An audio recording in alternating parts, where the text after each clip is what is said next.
வணக்கம். Great ventures வழங்கும் லாபம் கமாடிட்டியில் ஜெயிக்கலாம் வாங்க நிகழ்ச்சிக்கு உங்களை வரவேற்பது வி விஷ்ணுராஜ். இன்றைய நிகழ்ச்சியில் கமாடிட்டி ட்ரேடிங் குறித்து விவாதிக்க உள்ளோம். நேயர்கள் தங்களது சந்தேகங்களை கேட்கலாம். உங்களுடைய சந்தேகங்களுக்கு விளக்கங்களை தருவதற்காக பொருளாதார நிபுணர் திரு சேதுராமன் காத்திருக்கிறார். வணக்கம் சார். வணக்கம் சார். லாஸ்ட் வீக் சந்தையினுடைய நிலை எப்படி இருந்தது? முதல்ல அதை பற்றி சொல்லுங்க. போன வாரம் பார்த்தோம்னாக்க ஒரு மிக்ஸ்டு சிச்சுவேஷன் சொல்லலாம். கோல்டுல ஒரு ஸ்லாக்னஸ் அண்ட் சில்வர்லயும் ஒரு சாப்பி மூவ்மெண்ட், காப்பர்லயும் பார்த்தோம்னாக்க ஒரு டவுன் சைடு, அப்புறம் ஸ்லைட்லி ப்ராஃபிட் டேக்கிங். ஸோ அது மாதிரி ஒரு மிக்சடா இருந்ததுன்னு சொல்லலாம். ஸோ மெயினா போன வாரத்தில் டெக்னிக்கலை வச்சு பார்த்தோம்னாக்க தங்கம் ஷார்ட் டேர்ம் இண்டிகேட்டர் பார்த்தீங்கன்னாக்க ஒரு டேர்ன் நெகட்டிவ் ஆயிருக்கு. அதே மாதிரி பிரைஸ் பார்த்தீங்கன்னாக்க ஒரு பேரிஷ் என்கஃப் பேட்டர்ன் அப்படிம்பாங்க, அந்த பேட்டர்ன்ல வந்திருக்கு.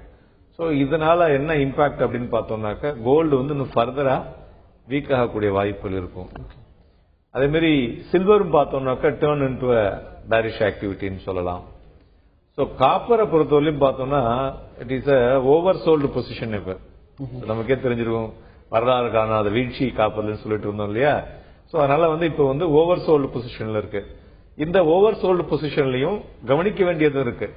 அதாவது இந்த லெவல்ல இந்த லெவல்ல இருந்து மேல போகுமா இல்ல ஒன்னு ஃபர்தரா மேல போகுமா அப்படின்னு சொல்லிட்டு அதுல பார்க்கும்போது இந்த பிவோட் ₹401.20 நிக்குது. இந்த 420க்கு கீழே இருந்தாலே இட் இஸ் ஆன weakness. So people can trade to the sell and buy பண்ணலாம். அதே மாதிரி நேச்சுரல் கேஸ் அது பார்த்தோம்னு வச்சுங்களேன், அது short term positive indicator broke ஆயிருக்கு. சோ அதனால நான் இப்ப பார்த்தா அது லோவர் டாப் ஃபார்மேஷன் அப்படிம்பாங்க. சோ அந்த லோவர் டாப் ஃபார்மேஷன் வந்தாலே ஸ்டில் இட் இஸ் அந்த பேரிஷ் த்ரெட் அப்படின்னு சொல்லலாம். சோ அதனால நேச்சுரல் கேஸை பொறுத்தவரையிலையும் விற்று வாங்குவது நல்லா இருக்கும். சோ அதுக்கப்புறம் க்ரூட் ஆயில பார்த்தோம்னு வச்சுங்களேன், க்ரூட் ஆயில நிறைய அக்யூமுலேஷன் இருந்துட்டு இருக்கு. அதனால positive to go up further, அதுவும் 6085 and 6135 இந்த ரெண்டு லெவலும் தாண்டினதுன்னா ஃபர்தரா ஒரு 40 புள்ளிகள் இம்மீடியட்டா மேல போகும்.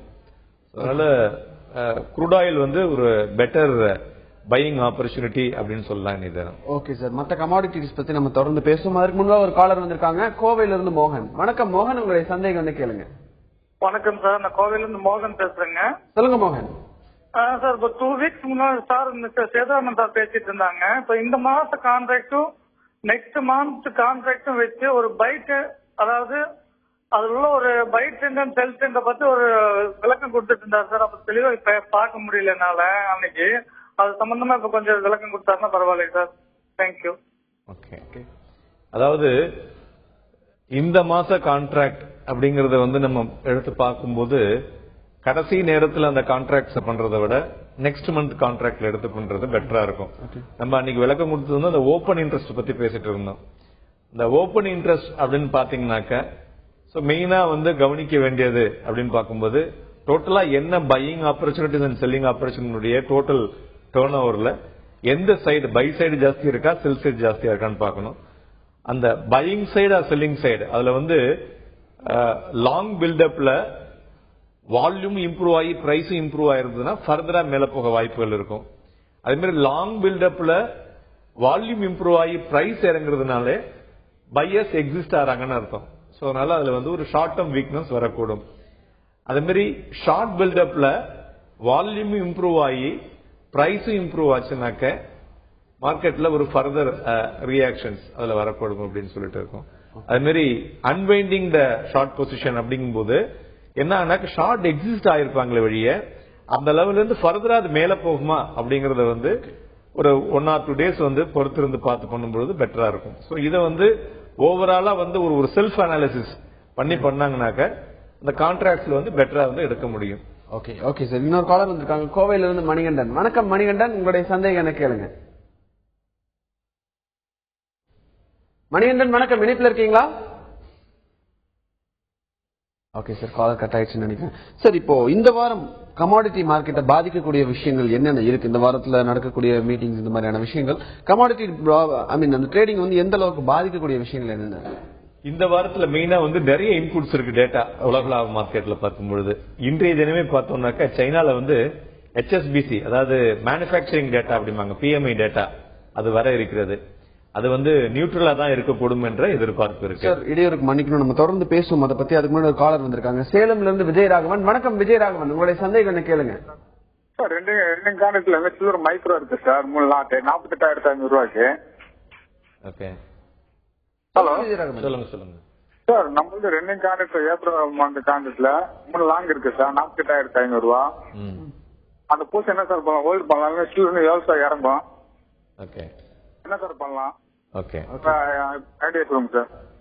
ஓகே, அதாவது சில்வருடைய பிவோட் இந்த லெவல்ல பார்த்தோம்னாக்க 45,167. சோ அந்த லெவலுக்கு மேல, அதாவது நார்மலா என்ன சொல்லுவோம்னாக்க அந்த க்ளோசிங் லெவல் பார்ப்போம். அதே மாதிரி இதுல பிவோட் லெவல் வந்து முக்கியமா நீங்க பார்க்கணும். பிவோட் லெவலுக்கு கீழே இருந்ததுன்னா விற்று வாங்க வேண்டும், பிவோட் லெவலுக்கு மேல இருந்தா வாங்கி விற்கலாம். அதே சமயத்துல சில்வர் வந்து பார்த்தோம்னாக்க ஒரு வீக்னஸ், அதாவது ஷார்ட் டேர்ம் பர்சிஸ்டன்ஸ் வீக்னஸ் இருக்கிறதுனால விற்று வாங்குவதுதான் பெட்டரா இருக்கும். 45,600 லெவல்ல வித்து டார்கெட் வந்து 44,600 அந்த லெவல்ல வந்து வரும். சோ அதனால நீங்க வந்து இந்த லெவல்ல விற்று வாங்குறது தான் பெட்டரா இருக்கும். ஓகே சார், அது இந்த வாரம் சந்தையை பாதிக்கக்கூடிய விஷயங்கள் என்னென்ன இருக்குன்னு சொல்லுங்க. சந்தையை பாதிக்கக்கூடிய விஷயங்கள்ல முதல்ல வந்து HSBC சைனால வந்து PMI டேட்டா இன்னைக்கு இருக்கு. சோ அது வந்து நியூட்ரலா தான் இருக்கும். நாளைய தினம் வந்து பார்த்தோம்னாக்க யூகேல வந்து கன்சூமர் பிரைஸ் இண்டெக்ஸ் டேட்டா இருக்கு. சோ அது வந்து கம்பேர் வித் லாஸ்ட் மந்த் வந்து இந்த மாசம் வந்து பெட்டரா இருக்கக்கூடும் என்ற எதிர்பார்ப்பு இருக்கு. இது வந்து கமாடிட்டிஸுக்கு வந்து ஒரு கீ ஏரியா நோட் பண்ண வேண்டியதுன்னு நினைக்கிறேன். அதே மாதிரி யூஎஸ்ல வந்து நாளைய தினம் அவங்களுடைய நியூ ஹோம் சேல்ஸ் டேட்டா இருக்கு. சோ அதுவும் வந்து நியூட்ரலா தான் இருக்கக்கூடும் என்ற எதிர்பார்ப்பு இருக்கிறது. அதுபோல நாளை மறுநாள் யூஎஸ்ல வந்து குரூட் ஆயில் எக்ஸ்சேஞ்ச் டேட்டா இருக்கு. சோ அதுவும் வந்து ஒரு நியூட்ரல் பொசிஷன் தான் எதிர்பார்க்கறாங்க. அதனால பிளஸ் நாளைய தினம் முடிவடையக்கூடிய அந்த சிஓடி ரிப்போர்ட்ல வரக்கூடியதுல வந்து குரூட் ஆயில்ல வந்து பொசிஷன்ஸ் வந்து பெட்டரா இருக்கு, அதாவது அக்யூமுலேஷன் நடந்திருக்கு அப்படிங்கிற ஒரு இன்புட் வந்திருக்கு. அதனால குரூட் ஆயில்ல இந்த வாரம் வந்து ஆக்டிவிட்டி இருக்கக்கூடிய வாய்ப்புகள் அதிகம் இருக்கு. ஓகே சார், இப்போ கமாடிட்டி ட்ரேடிங் பத்தி நம்ம தொடர்ந்து பேசிட்டு இருக்கோம். அதுல வந்து மெட்டல்ஸ் இந்த மாதிரியான விஷயங்கள் தான் பேசிட்டு இருக்கோம். அக்ரி கமாடிட்டிஸ் அப்படின்னு எடுத்துக்கிட்டோம் அப்படின்னா இது ரெண்டுக்கும் இருக்கக்கூடிய வித்தியாசம் என்ன? எந்தெந்த விஷயங்கள் வந்து இதனுடைய மூவ்மெண்ட்டை நிர்ணயம் செய்யுது? அக்ரி கமாடிட்டிஸ் ஓகே, வேற மெட்டல்ஸ் இந்த மாதிரி எடுத்துக்கிட்டாலும் எந்தெந்த விஷயங்கள் இதை வந்து நிர்ணயம் செய்யுது? அதாவது மெட்டல் கமாடிட்டிஸ் அப்படின்னு எடுத்துட்டாலே, அதாவது energy or metal or bullion, இது எல்லாமே all over the world control. So it is not only an Indian control, all over the world control. அதே இது அக்ரோ பேஸ்ட் கமாடிட்டி வந்தீங்கன்னாக்க இந்தியன் கண்ட்ரோல். ஓகே, சோ இதுல மெயினா வந்து அக்ரோ பேஸ்ட் கமாடிட்டிஸ்ல வந்து ப்ரொடியூசருக்கும் ஒரு ஆப்பர்ச்சுனிட்டி கொடுக்கறாங்க, அதே சமயத்துல ட்ரேடருக்கும் ஒரு ஆப்பர்ச்சுனிட்டி கொடுக்கறாங்க, அதே மாதிரி அதை வாங்கி பண்ணக்கூடிய பிசினஸ் ஹவுஸுக்கும் ஒரு ஆப்பர்ச்சுனிட்டி கொடுக்கறாங்க. சோ ப்ரொடியூசர்ஸ்க்கு வந்து இதுல வந்து ஒரு பெட்டர் ஹெட்ஜா கூட இருக்கலாம். சம்டைம்ஸ் சில சமயத்துல பாத்தீங்கன்னா தக்காளி வந்து அதிகமா வந்து ப்ரொடக்ஷன் ஆயிடுது. சோ கிலோ வந்து 10 பைசா 20 பைசாக்கு விற்கிற அளவுக்கு வருது. அதே சமயத்துல அவங்க வந்து இந்த ஃபியூச்சர்ல ஹெட்ஜ் பண்ணாங்கன்னா ஒரு 2 ரூபா 3 ரூபாய்க்கு ப்ரொடியூசர் வந்து விற்க முடியும். அதாவது அக்ரிகல்ச்சர் ஃபார்மர் விற்கிறதுக்கு அவங்களுக்கு வந்து ஒரு பெட்டர் ஆப்பர்ச்சுனிட்டி இருக்கும். சோ பட் இருந்தாலும் to some extent agro based commodities வந்து இப்ப பாத்தீங்கன்னா இப்ப இந்த சனிக்கிழமை ட்ரேடிங் ஆக்டிவிட்டி கூட நிறுத்த போறாங்க போல இருக்கு. சோ ஒன்லி மண்டே டு ஃப்ரைடேங்கிற மாதிரி கொண்டு வர போறாங்க. சோ அது ஒரு கண்ட்ரோல்டு வே அண்ட் அதுல வந்து கரெக்டா மார்ஜின் இல்லாம பண்ணக்கூடாது அப்படிங்கிற அளவுக்கு அக்ரோ பேஸ்ட் கமாடிட்டிஸ்ல நாம்ஸையும் கொஞ்சம் ரீடிஃபைன் பண்றாங்க. ஓகே சார், நம்ம இதை பத்தி தொடர்ந்து பேசுவோம். அதுக்கு முன்னாடி ஒரு காலர் வந்திருக்காங்க சென்னையில இருந்து மாறன். வணக்கம் மாறன், உங்களுடைய சந்தேகம் என்ன கேளுங்க. Okay sir. Sir good morning. Good morning. வணக்கம், சொல்லுங்க. சார் அதாவது நான் லாஸ்ட் மந்த் வந்து ஒரு 13,000 ரூபாய் பேலன்ஸ் வச்சிருந்தேன். ஓகே. நேச்சுரல் கேஸ் வந்து நான் வந்து 358ல செல் பண்ணிருந்தேன். அது வந்து 395 வரைக்கும் போயிட்டு அவங்க அந்த கம்பெனில வந்து என்ன வந்து கட் பண்ண சொன்னாங்க. பட் கட் பண்ணேன். ஆனா இப்ப அவங்க வந்து அந்த பேலன்ஸ் வந்து ஒரு 30,000 ரூபாய் டெபிட்ல வருது, அந்த பணத்தை தாங்க அப்படின்னு கேக்குறாங்க. இது எப்படி சார்?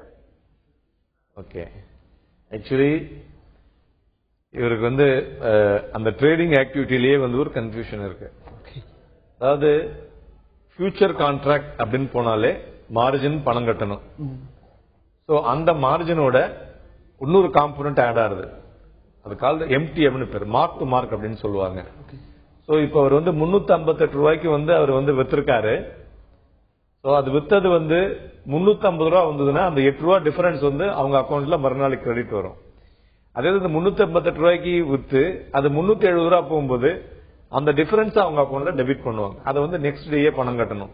அந்த எம்டிஎம் வந்து அவர் கேரி ஓவர் பண்ணி டெய்லி கட்டிட்டு வந்துட்டு இருந்தாருன்னா பொசிஷனை வந்து கட் பண்ண சொல்ல மாட்டாங்க. இந்த எம்டிஎம் கட்டலன்னா அந்த பொசிஷனை கட் பண்ண சொல்லுவாங்க. ஒன்னு அவர் என்ன பண்ணிருக்கணும், அந்த மார்ஜின பணத்தை கட்டி பொசிஷனை ரன் பண்ணிருக்கணும். மெயினா என்னன்னா வந்து நீங்க வந்து கவனிக்க வேண்டியது சார், உங்களுடைய டெசிஷன்ஸ், உங்களுடைய கிளாரிட்டி சரியாக இருந்தால் அதற்கு உண்டான மார்ஜினையும் அதற்கு உண்டான குஷனும் நீங்க வந்து புரோக்கர் ஆபீஸ்ல வச்சிருந்தீங்கன்னா யாருமே உங்களுக்கு போன் பண்ணி நீங்க கட் பண்ணுங்க அப்படின்னு சொல்ல மாட்டாங்க. நீங்க அந்த குஷனையும் பொசிஷனையும் கரெக்டா வச்சுக்காதனாலதான் வந்து அவங்க உங்களுக்கு பிரஷர் கொடுக்கறாங்க. ரெண்டாவது, கம்மியான மார்ஜினை கொடுத்துட்டு பெரிய பொசிஷன் எடுப்பது தவறு. என்னைக்குமே வந்து உங்க கையில என்ன இருக்கோ அதுக்கு உண்டானதை பண்ணுங்க. அதிகமா பண்ணிட்டு போய் அப்புறம் வந்து மார்ஜின் இல்ல அதனால எம்டிஎம் மார்க் லாஸ் வந்திருக்கு கட் பண்ண சொல்றாங்கன்னா கண்டிப்பா கட் பண்ண தான் சொல்லுவாங்க. இன்னைக்கு வந்து நீங்க நேச்சுரல் கேஸ் ரேட்டை பார்க்கும்போது 265, அவர் வித்திருக்கிறது 358. இவர் ஒழுங்கா மார்ஜின் கட்டி ரன் பண்ணிருந்தாருன்னா அவருக்கு வந்து கிட்டத்தட்ட 150-200% ப்ராஃபிட். ஏன் மிஸ் பண்ணாரு? அந்த இடத்துல தான் வந்து பணத்தை வைத்துக் கொண்டால் தான் பணம் சம்பாதிக்க முடியும். பணம் இல்லாமல் சம்பாதிக்க முடியும்னா கஷ்டம். சார், இப்போ பிரைஸ் டிஸ்கவரி ஃபேக்டர் அப்படின்னா என்ன? எந்தெந்த விஷயங்கள் வந்து இந்த பிரைஸ் டிஸ்கவரி ஃபேக்டர் நிர்ணயம் செய்யுது? பிரைஸ் டிஸ்கவரி ஃபேக்டர்ல வந்து மெயினா பார்க்க வேண்டியது பார்த்தோம்னாக்க கமாடிட்டியை பொறுத்தவரையிலையும் ஓப்பன் இன்ட்ரெஸ்ட் வந்து ரொம்ப கீ ஃபேக்டர்னு சொல்லலாம். இதை தவிர நம்ம அந்த சிஓடி ரிப்போர்ட்ல சொன்னோம் இல்லையா, அந்த டெலிவரபிள் பொசிஷன் அது வந்து ரொம்ப முக்கியம். அது கமாடிட்டியை பொறுத்தவரையிலையும் ஒரு டன் எக்ஸஸ் டிமாண்ட் இருந்ததுனாக்க பிரைஸ் பாத்தீங்கன்னாக்க ஒரு பெரிய பிளக்சுவேஷன் பார்க்கலாம். அதே மாதிரி ஒரு டன் சப்ளை அதிகமாக இருந்தால் அந்த வீழ்ச்சியும் பாத்தீங்கன்னாக்க அதிகமா இருக்கும். ஸோ இதை வந்து இது எல்லாமே வந்து ஓவராலா குளோபலாவும் பார்த்து பண்ணும்போது தான் பெட்டரா இருக்கும். பிளஸ் கமாடிட்டியை பொறுத்தவரையிலும் டெக்னிக்கல்ஸ் வந்து ஓரளவுக்கு 70% வந்து கிளியரா இருக்கும். So technicals with the local deliverable position இது எல்லாத்தையும் வந்து ஒழுங்கா வந்து பண்ணாங்கன்னாக்க டெஃபினட்டா வந்து அதிகமா வந்து லூஸ் பண்ண மாட்டாங்க, பணம் பண்றதுக்கு வாய்ப்புகள் அதிகம் இருக்கும். ஸோ அந்த டிமாண்ட் சப்ளை கேப் தான் வந்து செய்யக்கூடிய ஒரு விஷயம். ஓகே சார், இப்போ கமாடிட்டியில வந்து டிஸ்ட்ரிபியூஷன் அக்யூமுலேஷன் அப்படின்னு சொல்றாங்க, அதை பற்றி சொல்லுங்க. அதாவது மெயினா distribution related to the future market, அதாவது அந்த பையிங் அண்ட் செல்லிங் இருக்கு இல்லையா, அதை வச்சு சொல்றது. இரண்டாவது distribution related to the delivery. இப்ப வந்து சில்வர் வந்து இந்த மாசம் வந்து கிட்டத்தட்ட வந்து ஒரு 35,000 டன் எக்ஸஸ் டெலிவரி அப்படின்னா you can see the price fall immediately. Okay sir, இடையூறுக்கு மன்னிக்கு, நம்ம தொடர்ந்து பேசுவோம் இதை பத்தி. அதுக்கு முன்னாடி கடலூர்ல இருந்து ஒரு காலர் வந்திருக்காங்க. வணக்கம் ரகுராமன், உங்களுடைய சந்தேகம் என்ன கேளுங்க. ஹலோ சார், சொல்லுங்க சார். இப்போ வந்துட்டு இந்த ஆமி புரோக்கர் யூஸ் பண்றோம் இல்லையா சார், ஒரு சார்ட் சார்ட் யூஸ் பண்றோம். அதுல எந்த மினிட்ஸ் வச்சா நமக்கு ஒரு கம்ஃபர்டபுளான ப்ராஃபிட் எந்த டைம்ல பண்ணலாம் சார்? நம்ம சார்ட்ல வந்து உங்களுக்கு மெயினா வந்து இன்டர்நேஷனல் மார்க்கெட் ஓபன் ஆன பிறகு பண்ணும்பொழுது உங்களுக்கு வந்து ஒரு பெட்டர் கம்ஃபர்டபுள் பொசிஷன் கிடைக்கும். அதுல வந்து 5 to 10 minutes வச்சுங்க. 5 to 10 minutes பொசிஷன் வச்சு நீங்க பிக்ஸ் பண்ணீங்கன்னாக்க உங்களுக்கு வந்து ஒரு பெட்டர் ஒரு கிளாரிட்டி கிடைக்கும். Okay sir, distribution and accumulation பத்தி சொல்லுங்க. இந்த டிஸ்ட்ரிபியூஷன்ல வந்து அகைன் த டெலிவரபிள் பொசிஷன் அது வந்து அதிகமா இருந்ததுன்னு வச்சுங்களேன், அதுக்கு தகுந்த போல் வந்து உங்களுக்கு இதுவா இருக்கும். அப்புறம் இந்த அக்யூமுலேஷன் டிஸ்ட்ரிபியூஷனை ஃபியூச்சர் கான்ட்ராக்ட்ல எப்படி கண்டுபிடிக்கிறது அப்படின்னு பார்த்தோம்னு வச்சுங்களேன், பிரைஸ் மூவ்மெண்ட் பார்த்தோம்னா சாப்பியாவே இருக்கும். ரொம்ப பெரிய மூவ்மெண்டே இல்லாம ஒரு பாயிண்ட்ல 2 பாயிண்ட்லயே வந்து மூவ்மெண்ட் இருந்துட்டே இருக்கும் ஒரு பர்டிகுலர் கமாடிட்டி. இப்ப சில்வரே உதாரணத்துக்கு எடுத்தீங்கன்னு வச்சுங்களேன், ஒரு 50 புள்ளிகள்லயே மேலேயே 50 புள்ளிகள் கீழே வந்து ட்ரேட் ஆயிருது, இன்னைக்கு ஃபுல்லா ஆறுது அப்படின்னு பாத்தீங்கன்னா சம்திங் இஸ் தேர் அப்படிங்கறத வந்து கிளியரா கண்டுபிடிக்கலாம். சோ அது வந்து once the distribution is over அது பாத்தீங்கன்னாக்க இட் ஸ்டார்ட்ஸ் கோயிங் அப். அது மாதிரி அதுல வந்து எப்ப போகும்னாக்க அந்த பிவோட் பாயிண்ட தாண்டி மேல போகும்போது ஃபர்தரா போகும். அது மாதிரி டிஸ்ட்ரிபியூஷன்ல வீக்கா இருக்குனாக்க ஃபர்தராவும் வீக் ஆகும் பிவோட்டுக்கு கீழே இருந்ததுனாக்க. சோ இது ரெண்டுத்தையும் வந்து அதுல வந்து மெயினா பார்க்கணும். அதனால அந்த பிவோட் பாயிண்ட் ரெகுலரா பாத்தீங்கன்னாக்க மாறிக்கிட்டே இருக்கும். சோ அதனால அந்த பிவோட் பாயிண்ட வச்சுதான் அந்த டிஸ்ட்ரிபியூஷன் அக்யூமுலேஷன்ஸ்ல உள்ள பாயிண்ட்ஸ் வந்து மேல இருந்தா அக்யூமுலேஷன்ல பிவோட் பாயிண்ட்க்கு மேல இருந்ததுன்னா இட் வில் கோ ஃபர்தர். அந்த கேப் இருக்கு பாத்தீங்களா, அந்த இம்ப்ரூவ்மெண்ட், அதாவது அந்த ஒரு 5-10 மினிட்ஸ்ல பாத்தீங்கன்னா ஒரு 400-500 புள்ளிகள் வரை கூட மேல போகும். ஓகே, அதே மாதிரி டிஸ்ட்ரிபியூஷன்ல பிவோட் பாயிண்ட் கீழே இருக்கும்போது அது கீழே இறங்கினா அதுல இருந்து 1000 புள்ளிகள் வரைக்கும் கீழே போகலாம். அதனால ஏன்னா it is a powerful push on the area. அதே மாதிரி accumulation is a powerful buy on that area. So அதுல இருந்து பாத்தீங்கன்னாக்கா நல்ல ஒரு மேல போகக்கூடிய வாய்ப்புகள் இருக்கும். சோ இந்த அக்யூமுலேஷன் டிஸ்ட்ரிபியூஷனும் வந்து ரெகுலரா வராது, வீக்லி ஏதாவது 1 or 2 days வரக்கூடிய வாய்ப்புகள் இருக்கும். சோ அது வரும்போது கரெக்டா அதை கேப்சர் பண்ணாங்கனாக்க, ஏன்னா அது வந்து இன்டர்நேஷனல் மார்க்கெட் ஒட்டி தான் வரும். சோ அதே மாதிரி சமயத்துல மேபி ஈவினிங் 7:30 மணி இல்ல 8 மணி அதே மாதிரி அதை வாட்ச் பண்ணாங்கனாக்க அதுல இருந்து ஒரு பெட்டர் கிளாரிட்டி, ஒரு கிளியர் கிளாரிட்டி கிடைக்கும். ஓகே சார், ஒரு காலர் வந்திருக்காங்க வேளச்சேரியில இருந்து முரளி. வணக்கம் முரளி, உங்களுடைய சந்தேகம் என்ன கேளுங்க. சார் வணக்கம் சார். சொல்லுங்க முரளி. சார் எனக்கு 2 சந்தேகம். ஒன்னு வந்து கமாடிட்டியில ஆப்ஷன் எப்ப வரும், இன்னொன்னு வந்து போன வாரம் நம்ம தந்தி டிவியில பேசக்குள்ள இங்க இருந்துட்டு அமெரிக்கா மார்க்கெட்ல ட்ரேட் பண்ணலாம், அதுக்கு அக்கௌண்ட் ஆரம்பிச்சு பண்ணலாம் அப்படின்னு சொன்னாங்க. அதுக்கு வாய்ப்பு இருந்தா அது எப்படி பண்ணணும், அது பத்தின டீடைல்ஸ் கொஞ்சம் சொல்ல கொடுங்க, டிவியில கேட்டுக்கிறேன். ஓகே, கமாடிட்டி ஆப்ஷன்ஸ் வந்து இந்த ஹேண்ட்ஸ் ஆஃப் செக்யூரிட்டிஸ் எஃப்எம்சிஓ கையில இருக்கு. ஸோ இப்போ வந்து நிறைய அதுல வந்து டர்மாயில் இஸ் கோயிங் ஆன்.